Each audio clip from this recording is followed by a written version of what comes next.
Hello my dear students, welcome करता हूँ मैं भारत पंचाली और केमिस्ट्री गुरुजी अगेन आप सबका एक बहुत ही ज़्यादा इंपॉर्टेंट वीडियो में। तो आज हम लोग aldehyde ketones and carboxylic acid जो हमारा चैप्टर है इसके प्रीवियस ईयर के एमसीक्यू करने वाले हैं।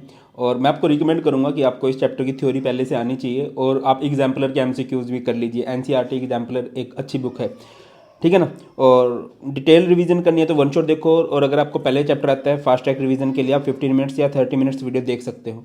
और इसके अलावा मैंने आपको प्रीवियस ईयर क्वेश्चन करा दिए हैं, सिलेक्टेड इंपॉर्टेंट एनसीईआरटी क्वेश्चन करा दिए हैं, एग्जाम्पलर के एमसीक्यूज भी करा दिए हैं, और सारे के सारे नोट्स आपको मिल जाएंगे टेलीग्राम चैनल जो कि भारत पंचाल सर के नाम से है। और अगर आप प्रिपेयर कर रहे हो जेई के लिए, नीट के लिए, तो हमारा चैनल है धैर्य अकेडमी, उसको भी आप लोग सब्सक्राइब कर लीजिए।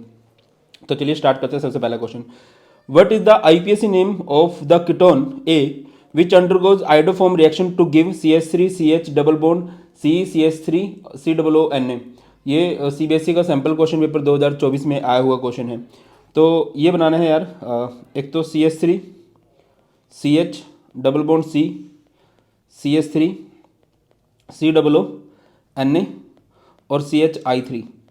तो आपको शायद मैंने बता रखा है पहले भी कि थोड़ी इजी होती है रिएक्शन, इतना मुश्किल होता नहीं है इसको प्रेडिक्ट करना। तो क्या होता है, ये जो आइडोफॉर्म बनता है ना वो बनता है मिथाइल ग्रुप से, और बाकी जो है इसको जोड़ दो, ये कीटोनिक ग्रुप है, कीटोनिक ग्रुप से सॉल्ट ऑफ एसिड बनता है। बाकी सब कुछ तो आपको दिखाई दे रहा है, सी है, CH3 है, और डबल बॉन्ड है, CH है, और CH3 है। आप इसकी नंबरिंग करोगे तो ऑब्वियसली फंक्शनल ग्रुप जहाँ से पास पड़े वहाँ से होगा 1 2 3 4 5। 3 पे CH3 है बेटा, सो 3 मिथाइल, चेन में कितने कार्बन है 5, तो पेंट।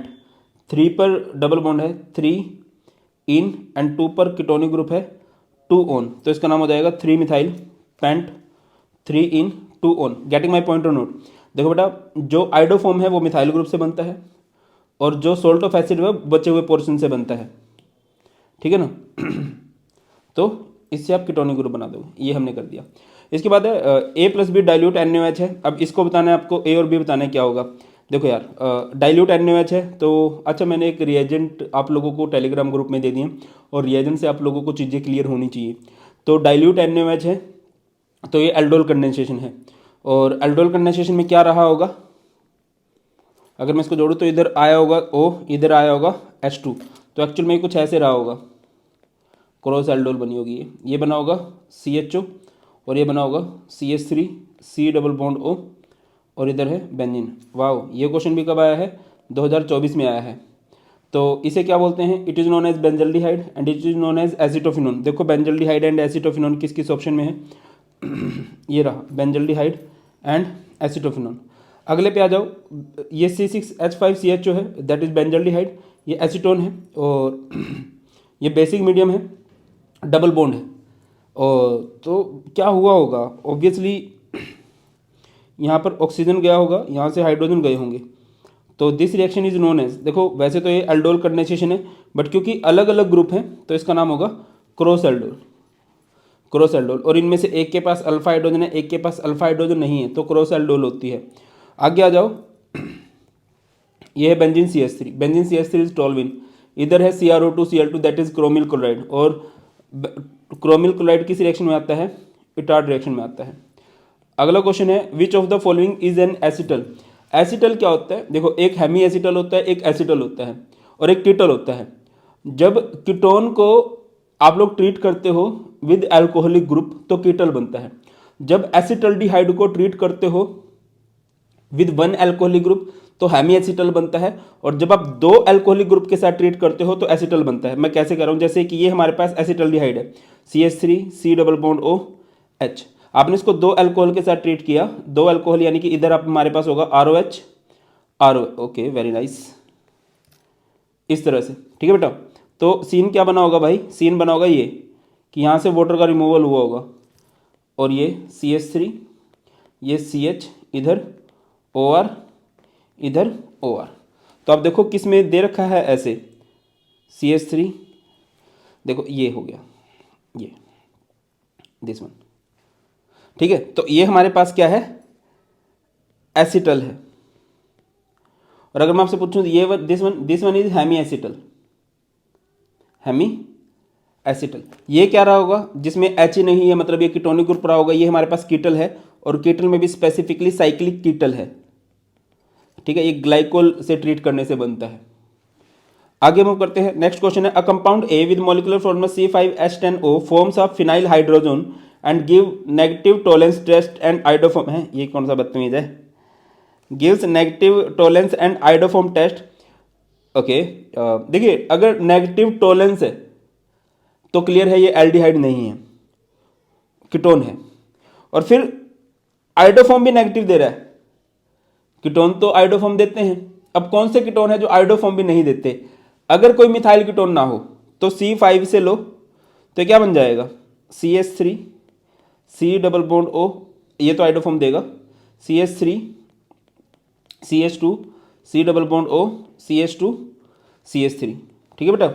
तो ये हमारे पास हो जाएगा पेंटेन 3 ऑन। क्लियर है? हाँ सर, पेंटेनॉल नहीं हो सकता क्या? नहीं हो सकता। आगे मूव करते हैं, next, which of the following reagent would, क्यों नहीं हो सकता, इसको देख लो।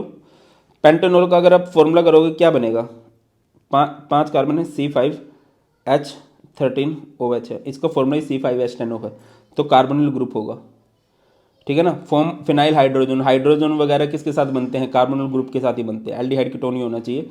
तो जब टॉलेंस टेस्ट नहीं दे रहा तो एल्डिहाइड तो खत्म ही हो गया, और जब टॉलेंस भी नहीं दे रहा है तो कौन सा कीटोन होगा, मतलब जिसमें बीच में कहीं पर कीटोनिक ग्रुप लगा हो, मिथाइल ग्रुप जिस पे ना लगे हुए हों।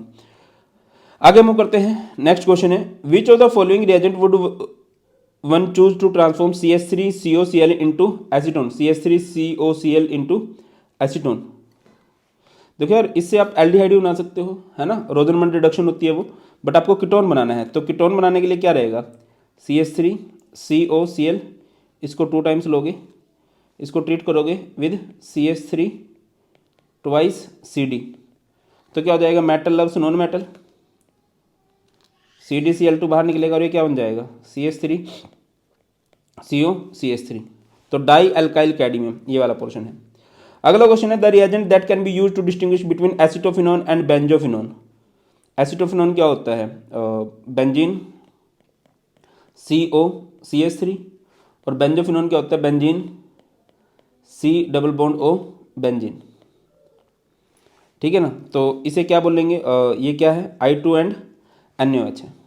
उसके बाद है, which of the following compound will undergo self condensation in the presence of dilute NaOH। Dilute NaOH की देखिए, डाइल्यूट NaOH और कंडेंसेशन है, वर्ड सुनता हुआ दिखाई दे रहा होगा, एल्डोल कंडेंसेशन, और एल्डोल कंडेंसेशन के लिए क्या होता है, कोई भी एल्डिहाइड या कीटोनिक ग्रुप जिसके पास अल्फा हाइड्रोजन हो। तो देखो यार, इसके पास अल्फा हाइड्रोजन नहीं है, इसके पास अल्फा हाइड्रोजन है, इसके पास नहीं है, इसके पास नहीं है।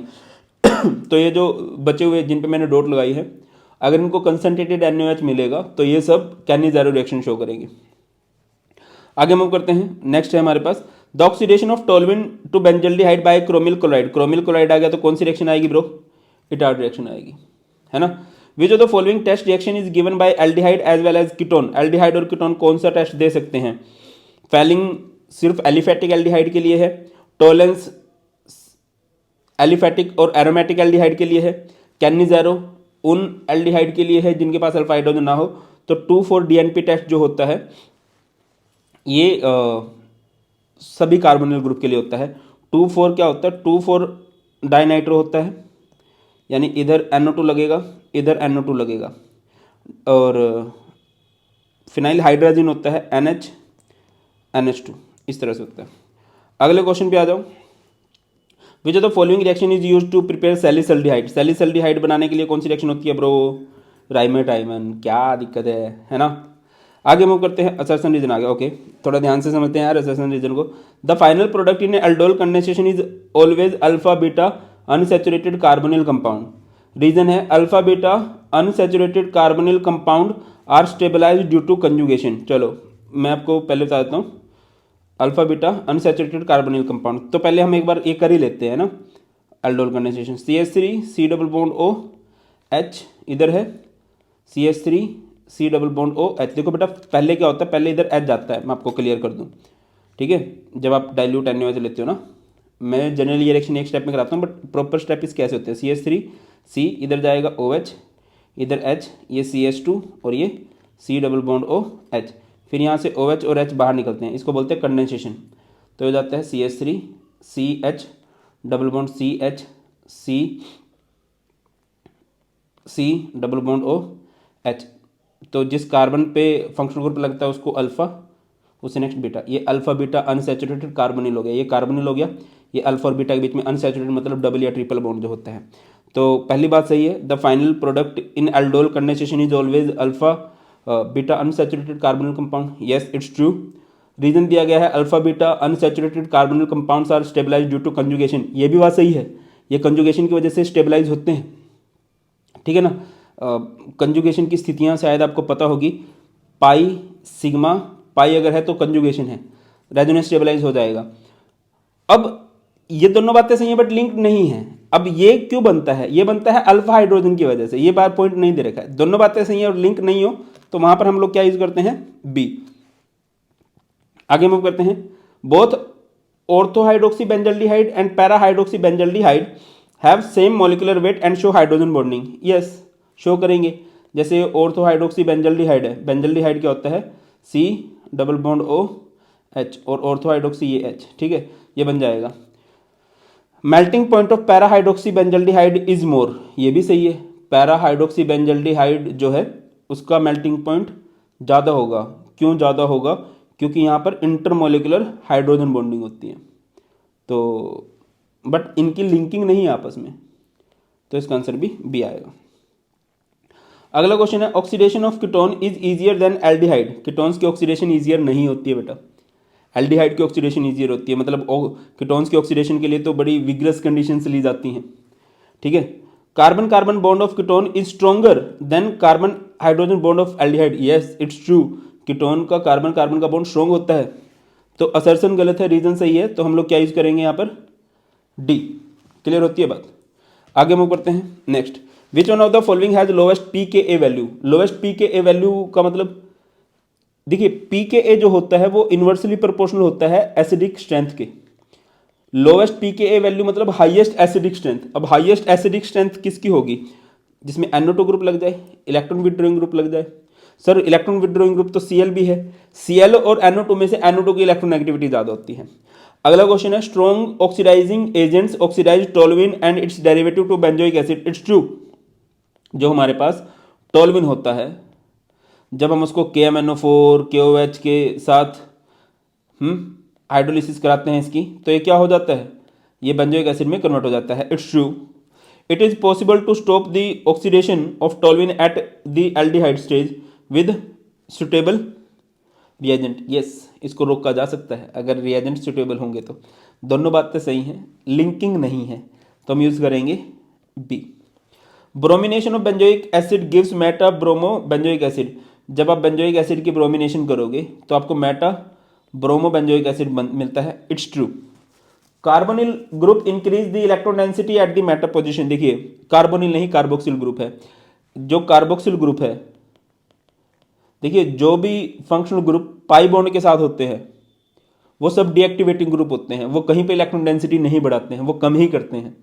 तो असर्शन सही है, रीजन गलत है, then we use C.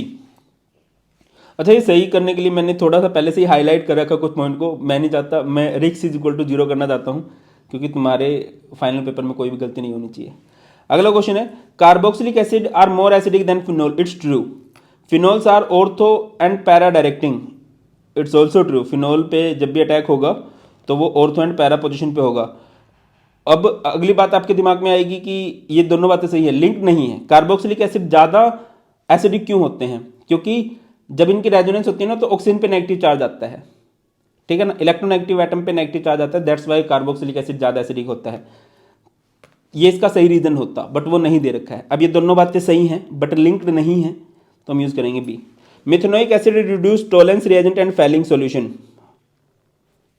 Okay, methanoic acid occurs in a variety of biting and stinging plants and insect. देखिए, टोलेंस रिएजेंट और फैलिंग सॉल्यूशन के टेस्ट के लिए क्या होता है, आपके पास CHO ग्रुप होना चाहिए, और मिथेनोइक एसिड के पास CHO ग्रुप होता है। अगर आप यहां से देखो तो ये है, तो सही है यार, दोनों बातें सही हैं बट लिंक नहीं है। बी, मिथेनोइक एसिड रिड्यूस कर सकता है टोलेंस रिएजेंट को, फैलिंग सॉल्यूशन को। और मिथेनोइक एसिड कहाँ से मिलता है, बाइटिंग एंड स्टिंगिंग प्लांट से।